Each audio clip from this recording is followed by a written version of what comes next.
สวัสดีครับวันนี้เรามาตามถนนสาย1014นะครับจากแยกบ่อสร้างเราไปตั้งเหนือนะครับไปตั้งเหนือถ้าเราไปตั้งเหนือนี่มันก็จะไปตั้งดอยสะเก็ดได้นะครับไปโผล่ที่อำเภอดอยสะเก็ดบนครับสังเกตว่าสองข้างทางนี่ก็จะมีห้านหัตถกรรมทำล่มมาอย่างนะครับทำล่มทำจ้องอยู่ถึงสองข้างครับมาตามถนนนี่นะครับจากสี่แยกบ่อสร้างเนาะครับสาย1014ไปทางเหนือปุ่นนะครับเนาะดูตามแผนที่เลยครับ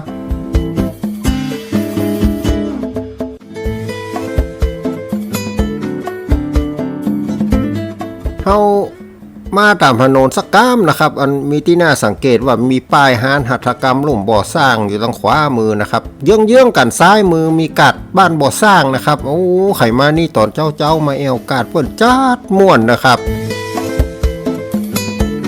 มาตามเส้นทางนี่นะครับสักก้ำเดียวนะครับเขาก็จะหันอันพระธาตุสีทองอยู่ตรงขวามือครับแล้วก็อันมีหัวสีขาวๆนะครับเนาะ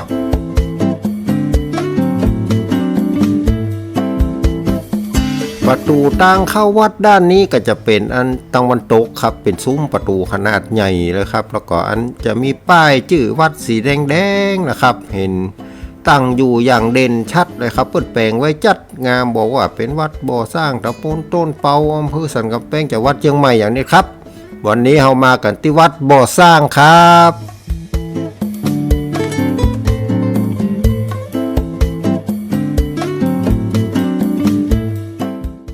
ไปครับไปกับโกตีโวโกเหมือนเดิมครับลุงตีมาโวเหมือนเดิมเนาะครับมาตัวลุงตีมาครับตัดนี่ก็จะมีซุ้มประตูขนาดใหญ่นะครับก็มีหูปั้นสิงอยู่สองข้างนะครับอยู่ในซุ้มเนาะช่วงนี้เปิ่นมีงานร่วมบ่อสร้างก็อย่าได้หูนะครับทางวัดเปิ่นเลยเอาจ้องเอาอย่างมาตกแต่งซุ้มเป็นสีสันสวยงามเลยครับเตียวเข้ามาในวัดครับ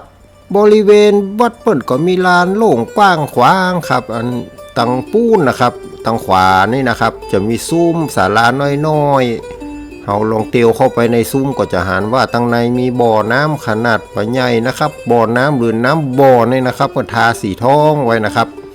อันนี้ผมเดาเอาว่าน่าจะเป็นบ่อน้ำของตังวัดนะครับเวลาเปิ่นแปลงวัดแปลงวาเปิ่นก็จะขุดน้ำบ่อไว้ครับสำหรับเอาน้ำไว้ใจแปลงวัดเนาะครับ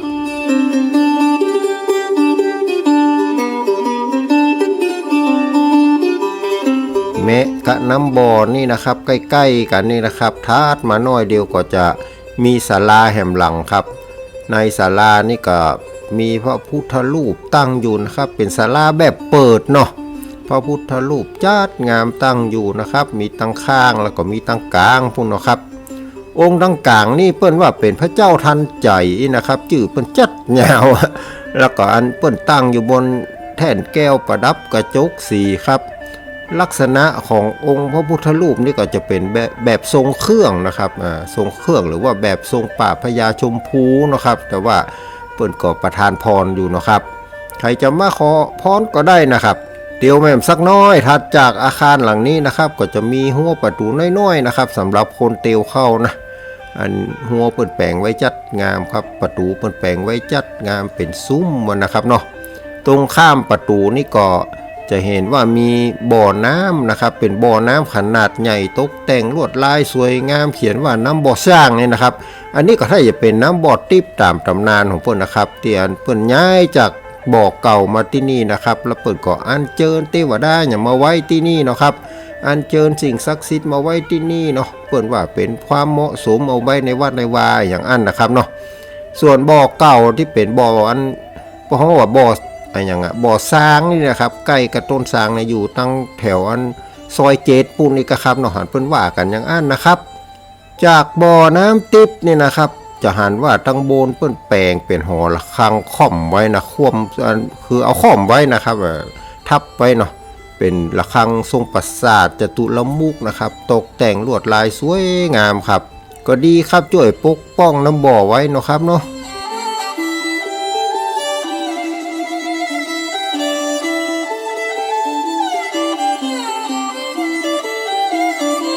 จากน้ำบ่อนี่เตียวกายอันพระเจ้าทันใจนะครับเขาก็จะหันลานโล่งเนาะมีอันกองใหญ่อยู่นี่แกนหนึ่งนะครับโอ้ใหญ่แตะใหญ่ว่ากองแกนนี่นะครับเขาเลาะมาทางเพก่อนครับ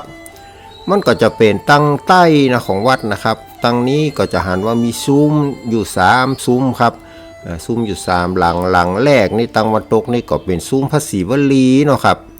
จะมีพระศรีวลีเดินดงอยู่แล้วก็มีรูปอันเขียนนะครับเป็นอย่างหูเกี่ยวกับวัดบ่อสร้างอย่างนี้นะครับส่วนตังเพนะครับตังตะวันออกนี่ก็เป็นซุ้มครูบาเจ้าศรีวิจัยครับก็มีหูปั้นครูบาเจ้าตึงนั่งตึงยืนเลยนะครับส่วนผนังตั้งหลังนี่ก็เป็นเรื่องราวหูวาดเกี่ยวกับการสร้างถนนขึ้นวัดพระธาตุดอยสุเทพนะครับเพราะว่าครูบาเจ้าศรีวิจัยนี่เปิ้นก็เป็นเก้าในการที่จะแปลงถนนขึ้นวัดดอยสุเทพนะครับส่วนตัดต่างกลางนี่นะครับซุ้มต่างกลางนี่มีพระพุทธรูปปางเรือนแก้วนะครับหรือสัมโพนหลายโคนนะครับเพื่อนมักจะฮ้องว่าพระพุทธชินราชจำลองนี่นะครับอันนี้ก็อาจจะตั้งใจให้เป็นอย่างอันนะครับเป็นพระพุทธชินราชจำลองมีองค์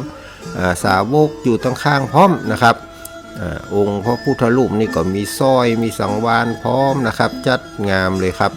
ใครที่บ่ได้ไปตังพิษณุโลกก็มาไหว้มาสาที่นี่ได้นะครับสำหรับองค์พระพุทธชินราชนะครับตังลุ่มก็มีพระพุทธรูปนั่งสมาธิองค์น้อยๆตั้งอยู่ครับดูหน้าตาน่าฮักดีครับ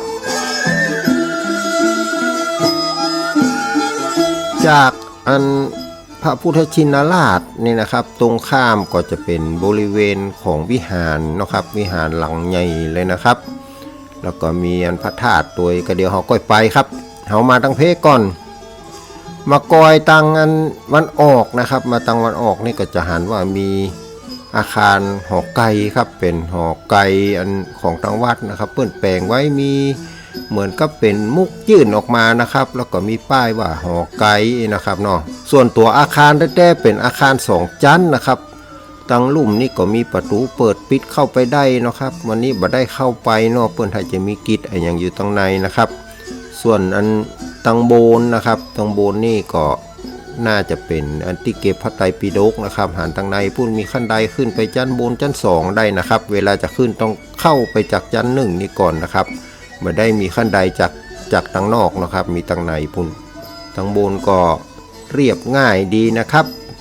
อาคารเป็นอาคารคอนกรีตทำหลังคาหน้าจั่วแบบล้านนาเลยครับมีลวดลายปูนปั้นสวยงามนะครับมีกำยันหูจ้างอะไรอย่างนี้พร้อมเนาะแล้วก็มีห้าวกันตกเป็นกระจกด้วยครับ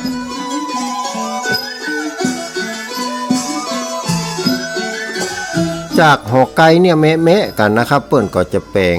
หลังคาเป็นเหมือนโฮงรถนี่นะครับเป็นหลังคาทรงสูงตั้งในเฮาหันว่ามีอันรถเป็นเหมือนราชรถนี่นะครับใจไม้แกะสลักตั้งหน้านี่เป็นหัวพญานาคจัดงามเลยครับเป็นนาคมีปีกตัวนะครับเปิ้นแกะไว้งามขนาดส่วนตัวมณฑปนี่ก็เปิ้นตกแต่งเรียบๆง่ายๆดูภูมิฐานนะครับบ่ได้หวือหวาอย่างนักแต่ว่าดูเข้มขลังนะครับดูโอ้งามไปเห็นแบบนะครับแบบถ้าจะห้องว่างามสุขุมนี่ก็ได้นะครับเนาะลวดลายก็ใช้วิธีการแต้มทองอะไรอย่างนี้นะครับเป็นส่วนใหญ่บ่ได้แกะสลักนะแต่ทรงเปิ้นงามครับตังลุ่มก็มีฐานนะครับเป็นแต้นแก้วมีกระจกสีตกแต่งตัวนะครับด้านนี้ก็เป็นประตูตั้งด้านวันออกนะครับน่าจะเป็นประตูตั้งแรกๆเลยนะครับตั้งหน้าก็มีถนนน้อยๆนะครับเหนือเสาประตู2ข้างมีรูปปั้นสิงโตตั้งอยู่เนาะปกตินี่เพื่อนจะเอาตั้งวันออกนะครับเป็นหน้าวัดประเดี๋ยวตั้งหลังมันเจริญกว่าก็ถ้าจะเอาตั้งปูนเป็นตั้งหน้าไปนะครับจากประตูทิศตะวันออกนี่ก็จะเห็นว่าอันเป็นด้านหน้าวิหารนะครับทางซ้ายมีศาลาพระอุปคุตตั้งอยู่เนาะมีรูปปั้นพระอุปคุตองค์น้อยๆตั้งอยู่ครับตัววิหารเองเป็นทรงล้านนาหลังคาซ้อนจันนะครับทางหน้ามีอุปกรณ์คลายหน้ากันอยู่2ข้างจังหวะของมากรคลายหน้าเพื่อนดูจัดงามนะครับองค์ประกอบเพื่อนดูมันเข้ากันดีครับ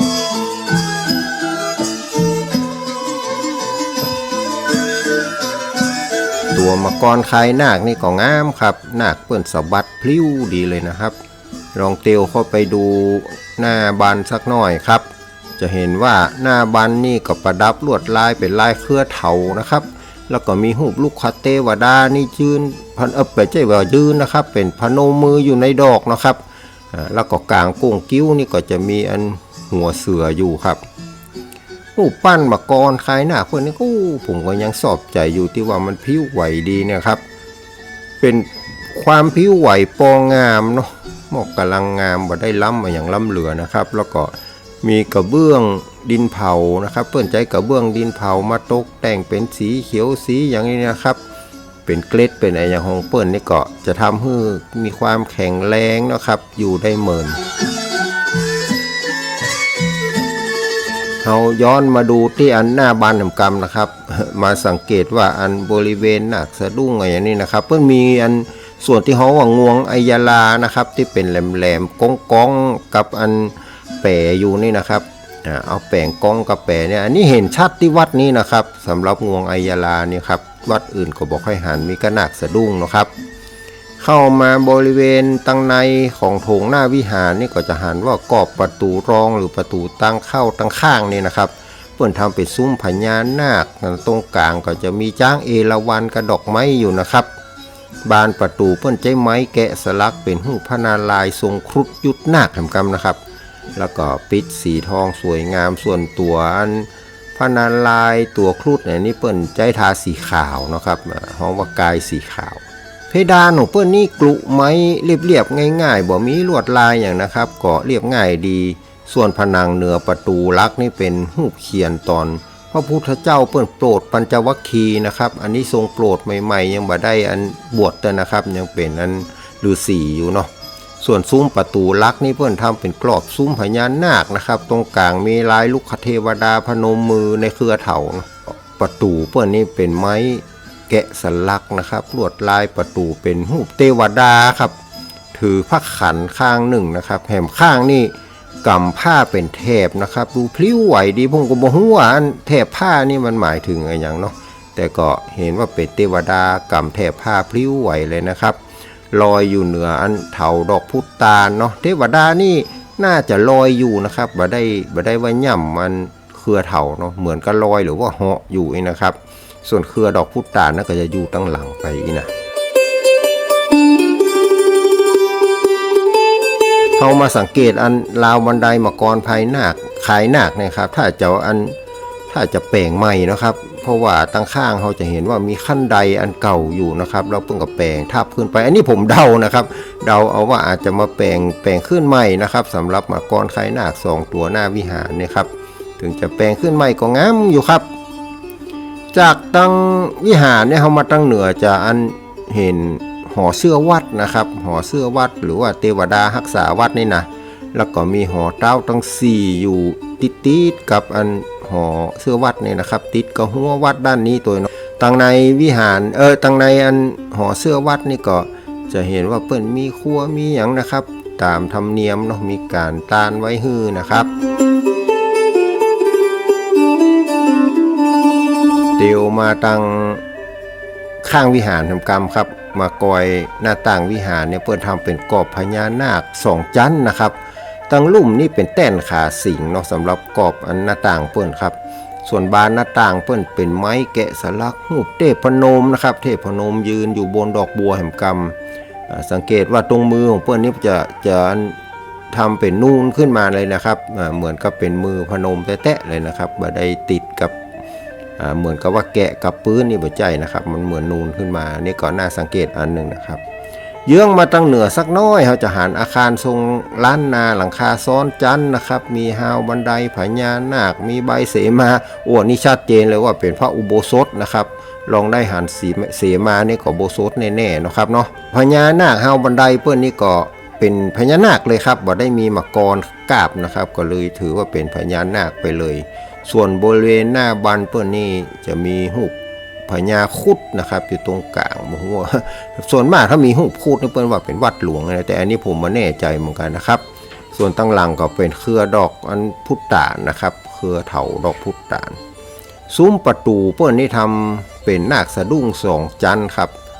แล้วก็ตรงกลางเป็นรูปปั้นพระพิฆเนศนะครับจะเห็นว่าพระพิฆเนศองค์นี้เปิ้นมี4มือนะครับ4กรนี่นะครับ4แขนนี่นะครับนี่เปิ้นฮ้องว่าเป็นปางประธานพรอีกครับเนาะสำหรับอันพระพิฆเนศส่วนตั้งข้างผนังตั้งข้างเนี่ยเปิ้นก็จะเป็นเขียนเอาครับบ่ได้ปั้นนะครับเขียนเป็นรูปดอกบัวเป็นเทพนมอย่างไปเอามาดูประตูเปิ้นโทจัดเหมาะเลยครับประตูเป็นไม้แกะสลักรูปพระพรหมนะครับน่าจะเป็นพระพรหมเพราะมี4หน้านะนั่งบัลลังก์เหนือพญาหงส์แห่งกรรมครับพญาหงส์อยู่ตั้งลุ่มนะครับแล้วก็ตั้งหลังเป็นเครือดอกพุตานแกะสลักโอ้รายละเอียดงดงามครับวันนี้มีโอกาสได้เข้ามาตั้งในอันโบโซดเปิ้นนะครับเข้ามาตั้งในโบโซดก็จะหันว่าผนังตั้งหลังเปิ้นวาดเป็นรูปพระพุทธเจ้ากำลังพิจารณาบัว4เหล่าอย่างนี้นะครับส่วนอันภาพตั้งบนอย่างนี้ก็จะมี3ธิดามารอย่างมาล่อหลอกพระพุทธเจ้าอย่างตัวนี้นะครับมีรูปที่น่าสนใจแหมอันอยู่ตั้งอันข้างซ้ายของประตูครับเป็นรูปพระโพธิสัตว์4อริยเมตไตรนะครับก็จะมีลักษณะเป็นแบบคนจีนนะครับอันนี้เป็นแบบของจีนที่เขาไปหั่นเป็นปูแปะพุงพลุยนะครับ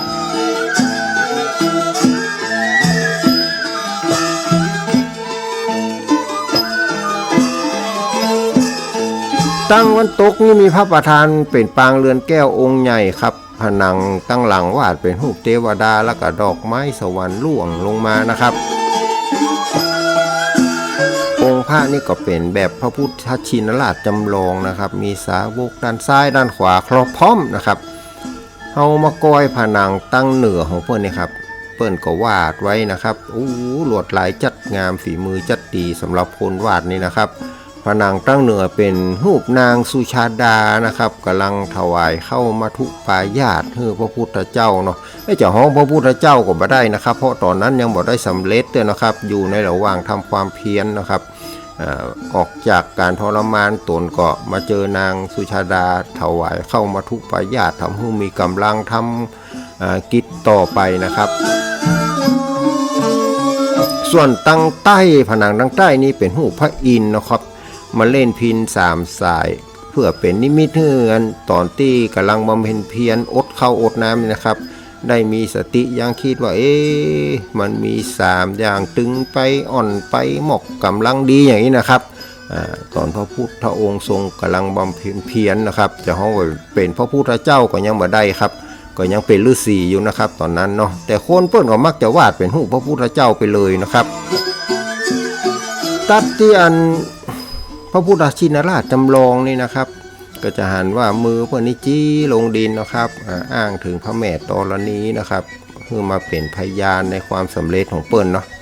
ส่วนตั้งลุ่มนี่ก็จะหันว่ามีรูปปั้นท้าวเวสสุวรรณนั่งเฝ้าอยู่นะครับเพื่อพิทักษ์รักษาพระพุทธเจ้านะครับอันนี้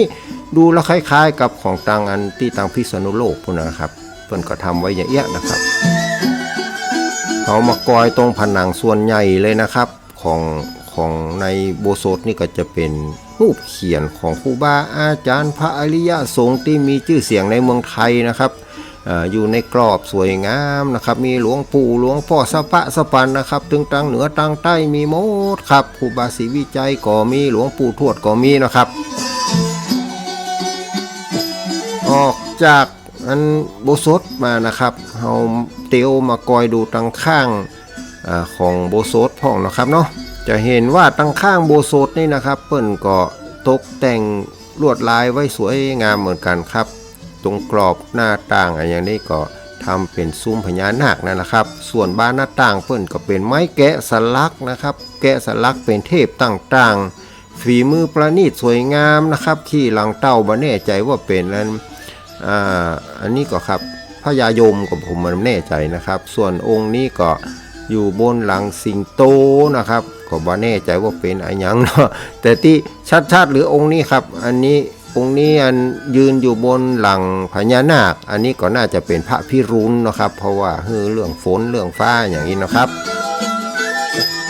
เอามากอยช่องสุดท้ายของอันผนังโบสถ์ต่างหลังสุดนี่ก็เปิ้นจะเขียนเป็นอันรูปวาดเรื่องราวประเพณีการทำบุญของเจ้าบ้านนะครับใส่บาตรใส่อย่างนี้นะครับ แล้วก็มีการแห่เตียนแห่อย่างนี้ครับก็เป็นประเพณีเนาะของเจ้าบ้าน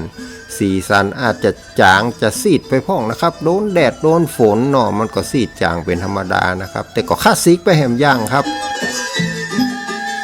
วนมาดูตั้งหลังโบสถ์นี่ก็เปิ้นเขียนรูปไว้เต็มเลยนะครับโอ้โหมีจัดงานมีรายละเอียดนักมีดอกบัวมีอย่างนะครับเป็นเรื่องราวของการแสดงพระปฐมเทศนาของพระพุทธเจ้ากับพระปัญจวัคคีย์นะครับอันนี้บวชแล้วเนาะเป็นปัญจวัคคีย์อยู่ 4-5 องค์นี่นะครับมีพระอัญญาโกณทัญญะเนี่ยนะครับที่สำเร็จเป็นองค์แรกเนาะครับเนาะองค์อื่นๆนี่ก็ยังบ่สำเร็จเตื้อพระอัญญาโกณทัญญานี่เพิ่นสำเร็จเป็นองค์แรกก็จะเห็นว่ามีแสงอยู่ตรงกลางนี่นะครับ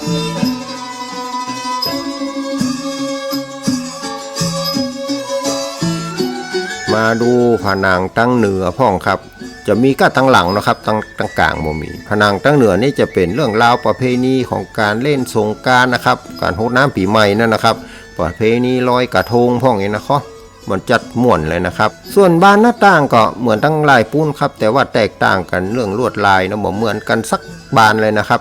อันชุดนี้นี่ก็อาจจะเหมือนกับของจีนหน่อยนะครับเพราะว่าสิงก็เป็นสิงโตจีนผมก็เลยบ่แน่ใจเป็นอะไรอย่างนะครับชื่อว่าอะไรอย่างอันนี้ก็ยืนบนดอกบัวมีลิงทั้งลุ่มโป่งเหมือนกันนะครับส่วนดอนเพนี่ยืนอยู่บนนั้นจ้างเอราวัณนี่บ่แน่ใจว่าเป็นพระนารายณ์หรือเปล่านะครับเนาะเตียวมาครับหลังวิหารมากอยหลังวิหารนะครับติดกับอันโบสถ์นั่นนะครับก็จะมีพระธาตุสีทองจัดงามครับเป็นพระธาตุตั้งในมีซุ้มจรนำมีพระพุทธรูปยืนอยู่บนฐานดอกบัวนะครับตั้งในซุ้มเนี่ยนะครับพระพุทธรูปจัดงามเพื่อทำดอกบัวไว้ละเอียดละออดีครับหลังวิหารเนี่ยเราจะสังเกตว่าโอ้มีลวดลายงามนะครับเป็นลายก้านโคดเหมือนกับตั้งหน้าเลยครับเหมือนกับตั้งหน้าแต่อันนี้อยู่บนผนังปูนนะครับแล้วก็มีลิงกระโดดอยู่ตรงกลางนะครับในแปลกหน่อยนะครับมีลิงตั้งหน้าเป็นเสือนะครับตั้งหลังเป็นลิงแล้วก็หลังวิหารนี่ก็จะมีประตูของตู้เจ้าอยู่2ข้างนะครับประตูนี้เปิ้นก็ทำกรอบเป็นซุ้มพญานาค2ชั้นนะครับตรงกลางมีอันธรรมจักรส่วนอันตัวประตูนี่เป็นไม้แกะสลักครับเป็นอันเทวดาถือพระขันนะครับแล้วก็มีกายเป็นสีขาวยืนอยู่บนแท่นนะครับแล้วก็ตั้งหลังนี่ก็จะเป็นลวดลายแบบเป็นแบบเหมือนของคนไทยนะครับคนภาคกลางก็คือเป็นลายแบบกระนกเปียวนะครับถ้าเป็นของบ้านเฮานี่บ่ค่อยจะมีเป็นกระนกเปียวส่วนมากก็จะเป็นนอกพุตานเป็นเครือเขาที่มันกุ้งงอๆนะครับส่วนนี้เป็นกระนกเปียวขึ้นไปเหมือนกับของตังภาคกลางนะครับ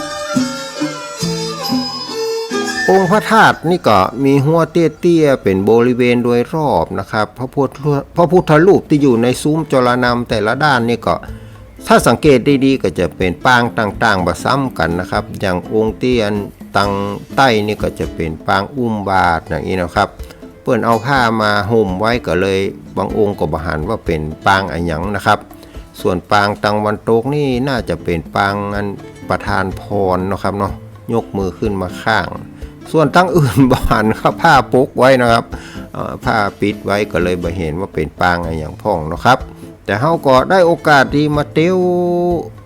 จงกรมแวดเลยนะครับเตียวแวดอันพระธาตุของเพิ่นนี่นะครับเตียวด้วยกันเนี่ยนะครับเนาะ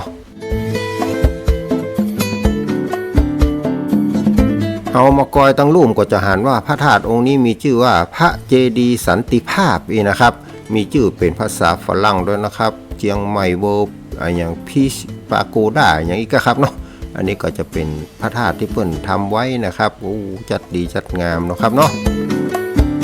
สันติภาพนี่ก็จะเกิดขึ้นได้ก็เพราะผู้คนมีศีลธรรมประจำใจนะครับการสร้างสันติภาพด้วยธรรมะนั่นก็เพื่อความสุขสงบอย่างแท้จริงของชีวิตนะครับเนาะสำหรับวันนี้เฮาก็ขอให้ท่านมีความสุขสวัสดีเกิดมีแก่ท่านนะครับจากลุงทีโวครับสวัสดีครับ